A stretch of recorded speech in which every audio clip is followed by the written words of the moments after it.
खरं म्हणजे अंतिम आठवडा प्रस्तावाचा जर आपण टेक्स्ट बघितला 3 पानाचा टेक्स्ट आहे भास्करराव.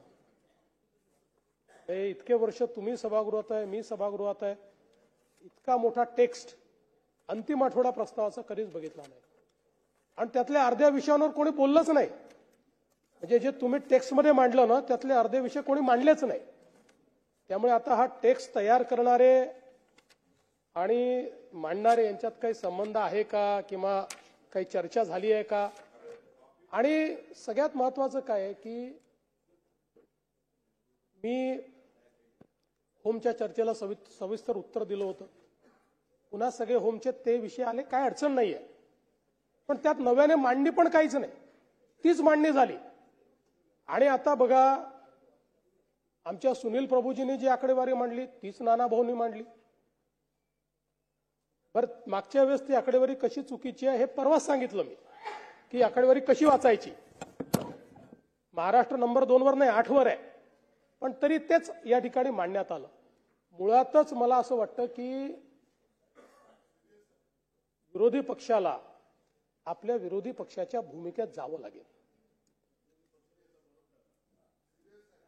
आपल्याला अंतिम आठवडा प्रस्ताव एक अशी संधी असते की ज्याच्यामध्ये ज्या विषयांवर सविस्तर चर्चा होऊ शकली नाही पण जे महत्त्वाचे विषय आहेत असे विषय आपण अंतिम आठवडा प्रस्तावात आणतो आणि त्याच्यावर चर्चा करतो. पण दुर्दैवाने फारसं तसं झालेलं दिसत नाही. खरं म्हणजे मी व्हॉलेंटिअर करायला तयार आहे. जर विरोधी पक्षाला विरोधी पक्षात कसं काम करायचं याचं प्रशिक्षण हवं असेल तर मी त्या संदर्भात पक्षाचा अभिनिवेश विसरून हे प्रशिक्षण द्यायला तयार आहे. आणि गरज पडली तर भुजबळ साहेब आणि मुनगंटीवार साहेब यांची मदत मी घेईन.